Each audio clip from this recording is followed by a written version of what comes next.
네, 어제 밤부터 오늘 새벽까지 한미 관세 협상 때문에 고생하신 우리 공직자 여러분들 모두 고생하셨습니다. 한미 관세 협상이 최종 타결됐습니다.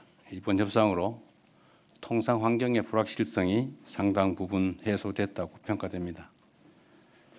한미 양국의 경제 협력 그리고 동맹 관계도 한층 더 공고해질 것으로 기대합니다. 큰 산을 넘었지만 국제 통상 질서 재편은 앞으로도 계속 가속화될 것으로 생각됩니다. 국익 중심의 유연한 실용 외교를 통해서 급변하는 대외 환경의 파고를 슬기롭게 넘어가야 될 것입니다. 관계부처는 국민의 우려사항을 면밀하게 점검하고 우리의 핵심 이익을 지켜내기 위한 후속 조치에도 만전을 기해 주시기 바랍니다.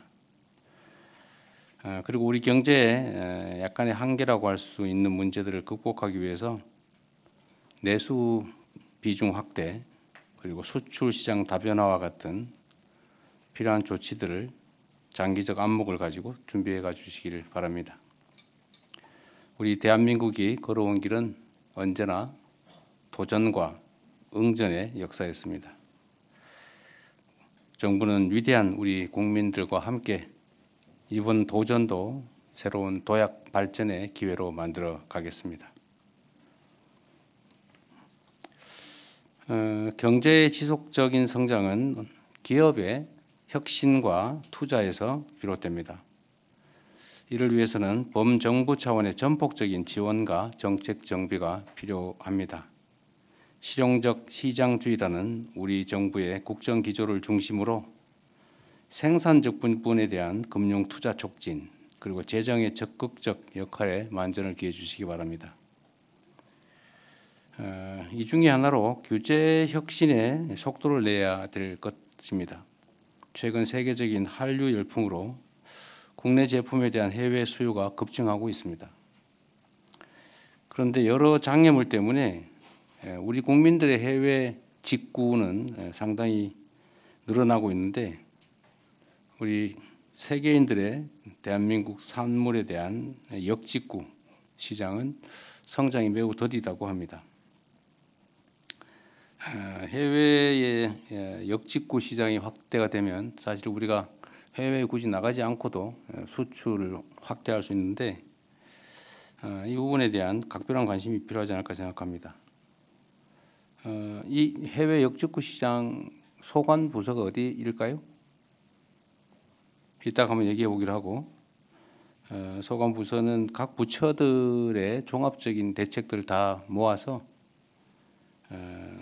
해외 역직구 시장 확장을 위한 대책을 한번 점검해 보도록 하겠습니다. 준비해 주시기 바라고요. 이거 말고도 우리 기업들의 성장을 가로막는 불합리한 관행과 제도들이 많습니다.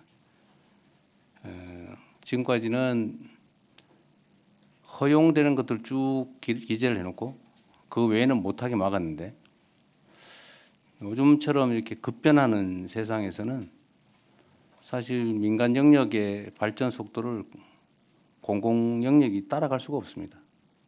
사실 공공 영역이 허용되는 것들을 다 점검해서 정하게 되면 민간의 발목을 잡는 꼴이 됩니다.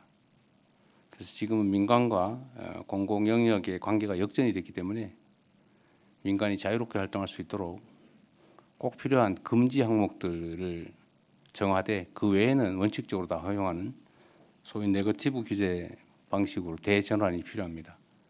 전면적으로 하기는 어려움이 있을지라도 첨단 신산업 분야라든지 이런 부분들에 대해서는 네거티브 규제를 원칙으로 해야 되지 않을까 생각됩니다. 규제 혁신도 우리 총리실에서 아마 지금까지 맡고 있는 것 같은데 신속하게 규제 혁신 기구를 정비해서 실질적인 규제 합리화, 규제 완화가 이루어질 수 있도록 해 나가기를 바랍니다. 국제적인 파고에 맞서서 우리 기업들이 자신감을 가지고 경제 활동에 전념할 수 있도록 금융, 재정, 규제와 같은 정책 전반을 속도감 있게 정비해 나갔으면 좋겠습니다. 제가 최근에 뉴스에서 좀 이해하기 어려운 일들이 있었던 걸 보았는데 놀라웠습니다. 스토킹 피해를 3번이나 신고를 했는데도 필요한 조치를 해주지 않아서 결국 살해당했다고 하는 황당한 일이 있었습니다. 신고하거나 요청하지 않아도 알아서 국민들의 생명을 지켜줘야 될 텐데 3번씩이나 필요한 조치를 해달라고 요청했는데도 제대로 현장을 모르고 그 요청을 거부해서 결국은 사망사고가 살해되는 그런 일이 벌어졌습니다. 범죄가 이미 충분히 예상되는데도 피해자의 절박한 호소를 외면하는 이런 무능하고 안이한 대처가 끔찍한 비극을 반복 초래했다는 점을 명심해야 합니다. 관계 당국이 이를 뼈아프게 받아들이고 자성할 뿐 아니라 앞으로는 이런 일이 다시는 발생하지 않도록 하시기 바랍니다. 책상 물림의 탁상 공론으로 국민의 일상을 제대로 지키기 어렵습니다. 향후에 유사한 범죄가 재발하지 않도록 엄정 대응해 주시기 바랍니다. 피해자 보호를 최우선으로 하는 제도 보완에 속히 나서 주십시오. 지금 우리가 기후 위기에 따른 폭염, 폭우 이런 걸 지금 겪고 있습니다. 기후 위기는 전 지구적 현상이고 피할 수도 없고 그리고 그에 따라서 에너지 전환은 필수적인 우리의 과제가 됐는데 여기에다가 AI 혁명 때문에 전력망 개선 등을 통한 재생에너지 공급이 매우 시급하게 됐습니다. 앞으로 필연적으로 늘어나게 될 재생에너지를 중심으로 전력망 인프라의 패러다임을 완전히 새롭게 정비해야 되겠습니다. 관계 부처는 현재 우리 전력 지형의 특성을 충분히 감안해서 장거리 송전의 비효율성을 낮추고 첨단 인공지능 기술을 적극 활용하는 한국형 차세대 전력망 구축 방안을 모색하기 바랍니다. 재생에너지 관련 사업에 지역 주민들이 적극적으로 참여할 수 있는 기회를 보장하도록 조치해 주시기도 바랍니다. 아울러 전국의 전력망을 촘촘하게 연결하는 에너지 고속도로 사업 또한 속도를 내주시기 바랍니다.